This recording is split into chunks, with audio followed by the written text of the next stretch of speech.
Bishop Dale C. Bronner. Open your Bibles to Ecclesiastes chapter 7. Ecclesiastes chapter 7. Beginning with verse 13, you'll notice there these words.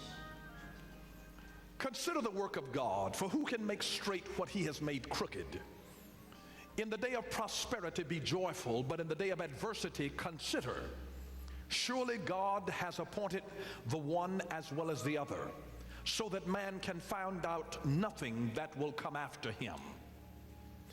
I've seen everything in my days of vanity. There is a just man who perishes in his righteousness, and there is a wicked man who prolongs life in his wickedness. And I'm simply talking today from the subject, the center of life, the center of life, the center of life. And if you'll notice the word life, L-I-F-E, then right in the center of life is a big if. There are a lot of iffy situations that happen in our life, if you can only be honest. I came to be honest with you today. I didn't come to play any games, to try to make you believe that Christianity is some kind of a fairy tale religion. There is a big if in the middle of life.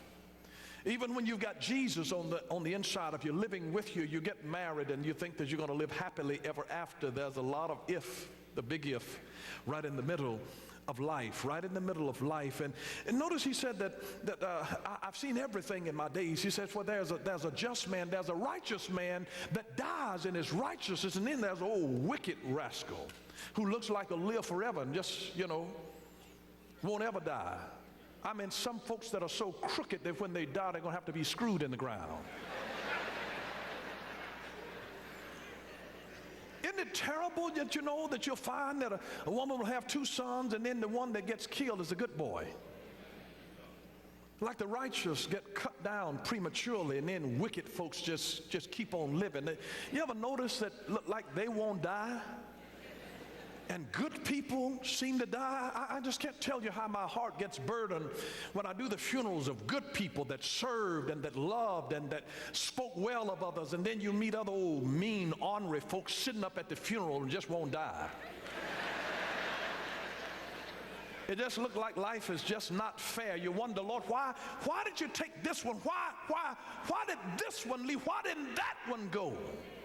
I know there are some folks that you work with and live next to that you wish that something were to happen to them, instead of the good folks that help everybody. And you just wonder, there are a whole lot of questions in life that we just don't know. There are some uncertainties that we have in life, if you'll ever just be honest. But that's why I said that there's an if in the middle of life. Isn't it interesting that the prophet Habakkuk said that, revive thy works, Lord, in the midst of the years. In the midst of the years means in the middle of the years. Because it's right when you get out in the middle of things, when you have thrust out too far from the shore to swim back, and you are still too far away from the other side to just run on to the other side. And right when you get in the middle is when you run into the trouble. Have you ever gotten into something and you wish that God had shown you before you got into marriage all of the stuff you were going to deal with? Wouldn't you have wished that the Lord was going to show you that you were going to be laid off before you signed on the dotted line to get into this house? And maybe you would have gotten something down on this level, or before you got into this car, if he'd shown you that you were going to get laid off. Wouldn't that have been nicer to know that, listen, you're going to only enjoy this for 18 months, and then the bottom is going to fall out of this thing?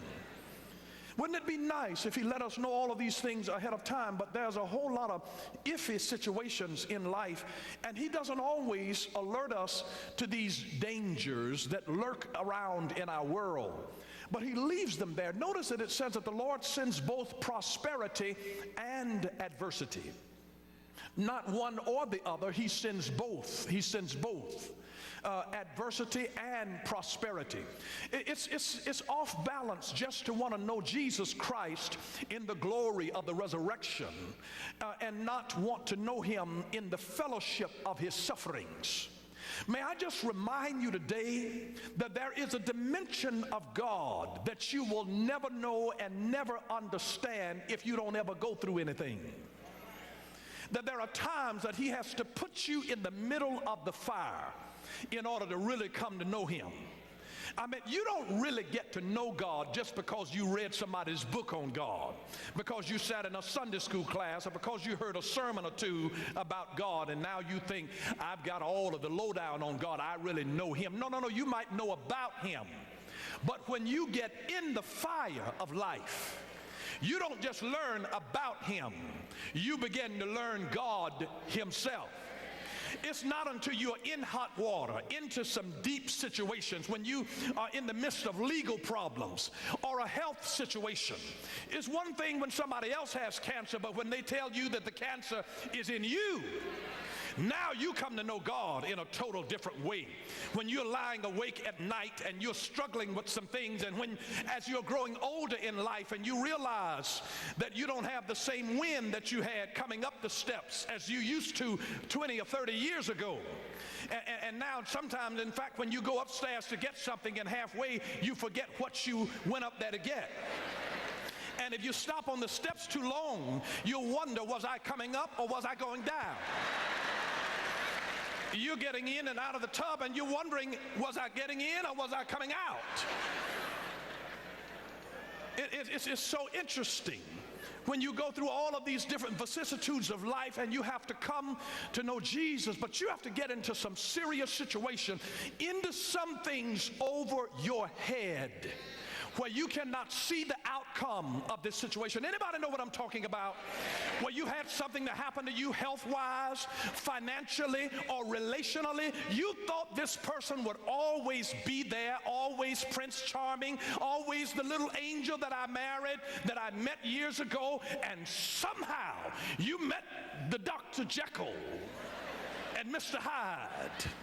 They come and you are in a cataclysmic encounter with this split issue that you didn't see before. There's a whole lot that you discover sometimes that you can never see on the surface, because they look like they've got it all together, but the more you find out about them, the less you like. Have you ever been there where you've gotten in too deep? Because now you all have obligations together.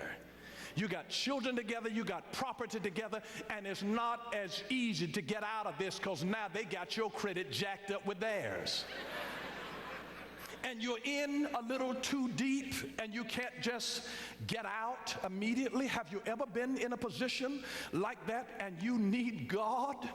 Have you ever been in a position where you were able to help yourself, but now you can't help yourself? You need to call somebody else to help you because this is beyond your knowledge base. This is beyond your financial power. This is beyond your clout and your influence. And you're in a situation where there is an uncertainty, and I don't know whether I'm going to live or die. I don't know whether I'm going to make it or whether this is going to be the last time. And yet we have to come to trust God in a total new way. You learn God in the fire in a way that you can never learn him in times of peace, when everything is all right. When you are going through hell and high water, you come to trust him, to say, God, if I live for you. And if I die, I'm going to be with you, and it's going to be nobody but me and you. Let me just tell you that God has you in a win-win situation. When you walk with God, even when it looks like you lose. Sometimes I've dealt with so many different funerals, and it looks like this person died prematurely, but really they got a premature reward. We're the ones who have to stay down here and deal with stuff that they don't have to deal with anymore. They have no more sickness, they have no more bills, they have to pay no more taxes. That's an incentive enough to almost want to slit your wrists.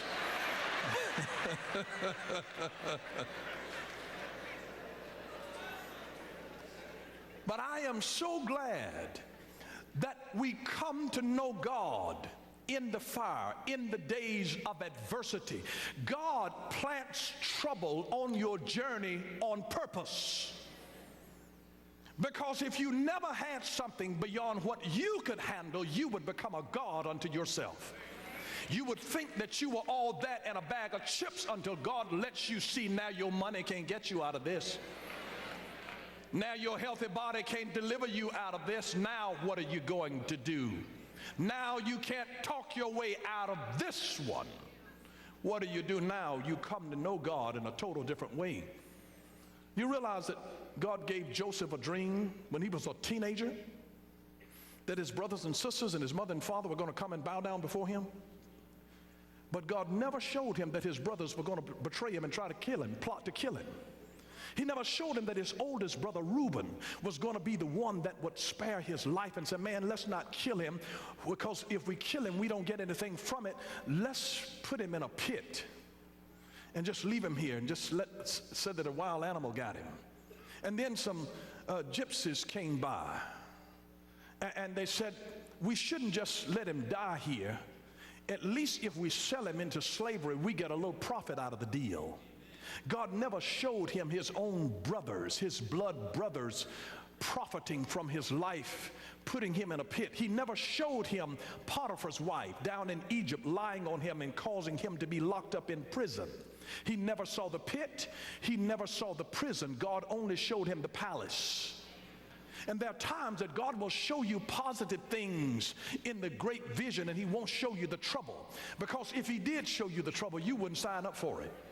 If God showed you everything that was going to happen to you, that is going to happen, you would say, God, no way, I'm not getting into that, I'm not doing it, thank you, but no thank you. You can keep that job. You can keep that relationship. You just wouldn't even accept it. But the reason that Joseph could not stop when he was in the pit, and the reason that he couldn't stop when he was in the prison, is because God never showed him that. He knew that that could not be the end. All is well in the end, and if all is not well, hello, it's not the end. God, hear me carefully, read my lips, God never ends on a negative. If your life is in a negative today, God's not finished. God is going to get the glory. To God be the glory. Lift your hand and say, to God be the glory. To God be the, God will be glorified. He will be glorified when you have yielded your life to him and it looks like everything is falling to pieces and you don't know what's going to become of this. You think that God put the whole happiness of your life, do you think God put your destiny in some of the two-legged human beings' hands? If he did, he made them God instead of himself. And God will cause the idols that we had set up as the very thing that we were living for, he will cause those things to so faithfully disappoint us, so that we will know that there is nobody greater than our God. He built it into the system. That's why God has to let you go through the fire, so that you have these uncertainties in life, just to let you know you are not in control of this. Just to let you know that your smartness can't get you out of everything. Your money can't get you out of everything. Your influence and your clout about who you know and what you know won't get you out of this. There are some things that God has relegated only for himself. There are some dimensions of your life where this cannot be worked out but God. So that when God brings you into places that your credit shouldn't have been able to approve you for, that you will look up toward God and say, Lord, I thank you. Thank you. I mean, if you could bankroll everything and make all of your dreams come true, then it would be all to your glory, and people would pat you on the back and tell you how great you are. But if you ever have a God-given vision, there will be an element in that vision that is beyond your ability to have the resources to make it happen. If you can bankroll the vision that God gave you, God didn't give it to you. Your vision is too small if you can bankroll it. God will always give you an assignment or a vision to do something that requires his supernatural divine help in order to make it a manifestation. That's why you got to run into trouble. That's why you got to come into this position, because God has designed it. The way of the kingdom of God is that it starts inwardly. It starts inwardly. He births a vision on the inside, then you birth it on the outside. It starts inward, then it comes outward. Then what happens is that whatever you birth out of your life goes into cardiac arrest. It loses its mind at a certain point. Then you have to lift it up toward God. Lord, thank you for giving me this child. It starts inside the woman's womb. Then she births it out. Then that child at some point will lose his or her mind. Think they're grown and know just as much as you, in fact, more than you. And when that happens, well, what you birthed in and you birth it out, now you got to lift that thing up to God, saying, God, give me strength. put your hand around my shoulder and put your other hand over my mouth, because God, if I ask for strength, I'm going to beat them to death.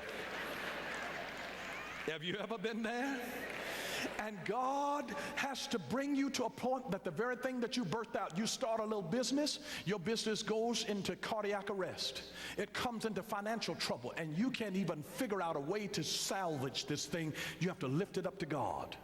It goes inward, then outward, then you have to lift it up to God upward, and then God will let it go onward. In that order. It is an order of God. It starts inward, you birth it outward, you have to lift it upward, and then God will let it go onward. There are certain things that until you go into the crisis or have the trauma, you cannot go upward. When you're trying to build muscles, you actually break stuff down. You start feeling real sore. You get to that point where you just start shaking, well, I just can't do this anymore. You have to break down before you come upward, and then it's then that you're able to go onward and rise to higher and higher levels.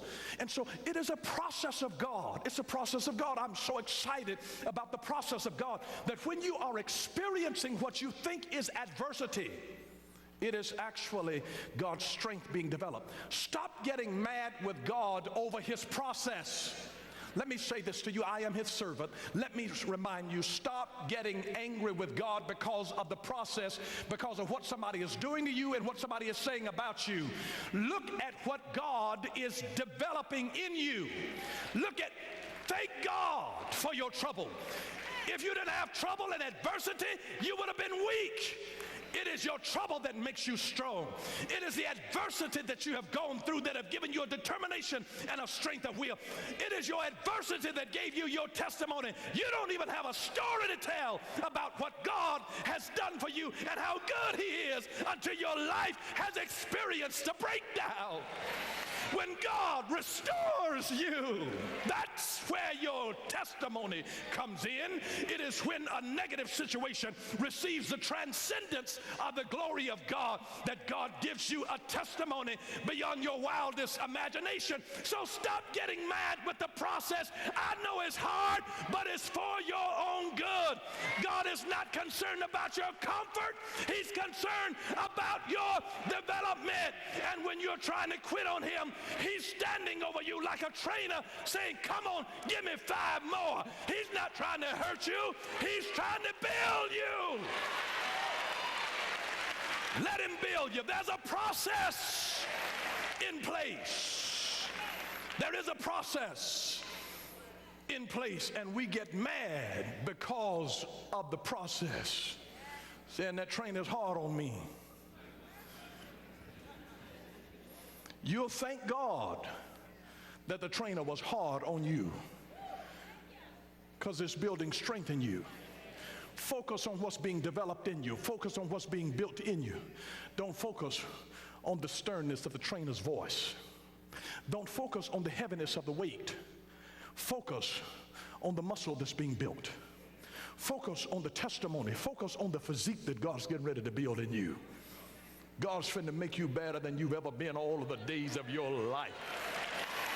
Oh, he's getting you in shape for some stuff now. You didn't think you could handle it, but God is getting you in shape. Look at your neighbor and say, cut the fat, cut the fat, cut the fat.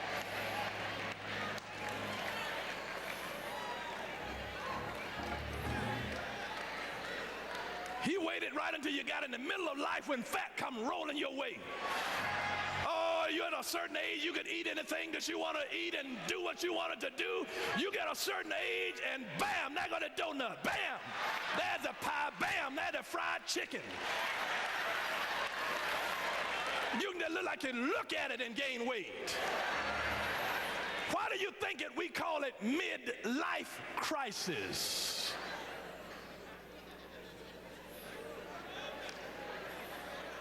When I graduated from high school, I was 6'2" and 140 pounds. I was taking weight gainer, eating fried food, eating bread like it was going out of style, and couldn't gain a pound. But in the middle of life, I'm drinking wheatgrass.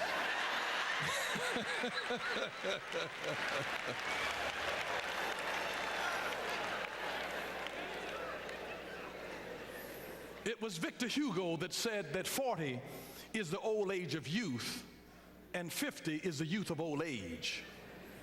You know where you fall now. I'm looking at a lot of young folks in the audience today. But let me just remind you, more importantly, that you have the power. You have the power. Even though there's a big if right in the middle of life, you got the power to determine many things in your life that are not automatic.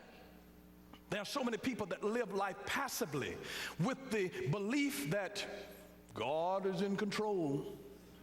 God is in control. It is true, God is in control. That doesn't mean you don't have to go to work. I mean, He is in control. That doesn't mean that you can just blab it and grab it. God is in control. That's a fact. God is in control. But we still have responsibilities. We have responsibilities. And so don't live your life as a victim of circumstances. You are called to be a victor over the circumstances. Whatever it is that you're dealing with, you're a victor over the circumstances. Touch yourself, say, I'm a victor over the circumstances. You're not a victim, you're a victor. You're a victor over the circumstances. Have you ever noticed how many ifs there are in the Bible? I found out there are 1,595 ifs in the Bible. Not 1,594, not 1,596. 1,595 ifs in the Bible. Most prophecies are contingent on our obedience to do our part. And so it's not just que sera, sera, whatever will be, will be. No, that's not how life works. You'd better think again. This time, it is time to realize if it's going to be, it's up to me. Come on, touch yourself. Say that with me. If it's going to be, it's up to me. Say it again. If it's going to be, it's up to me. Come on, say it again. If it's going to be, it's up to me. May I just remind you that luck is an illusion. You may follow it to ruin, but you cannot follow it to success. Luck is an illusion. Don't just think that people got it and hey, oh, they're just so lucky. No. Luck is an illusion. You can follow it to ruin, but you cannot follow it to success. You think that you're going to be able to pay your mortgage by going to Vegas? Oh, you might win money for dinner. I've won money for dinner, and then I stop. But here's where people come in. Once they win money for dinner, a little voice in their head says, why don't you go and get groceries for the whole week? So you play a little more. Then after you get groceries for the week, it says, hey, go for the mortgage. And when you go for the mortgage, that's when you go for broke. That's when you go for broke. Luck is an illusion. You may follow it to ruin, but not to success. And let me just say this, that although things are not perfect, God is still good. He is still good. He is still really, really good. So may I tell you that even though life has a big if in the center of it, and even though God is in control, there are things that you have a responsibility to do. There are all of these, what you call conditional, contingent statements of if, then. If you do this, then God will do this. And there are a lot of people that are waiting on the then and they don't do the if. Prove me now herewith and see if I will. If I will open you the windows. That is contingent on the person releasing or returning the tithe unto the Lord. That's a contingency. If you do this, then God says, I'll do that. If you sow, then you shall reap. It's an if then. Are you listening? If then. If you work out faithfully and monitor your diet, then you'll get results. If then, my God, if anybody could ever figure out how to put it in a pill or in a bottle, you're going to be rich.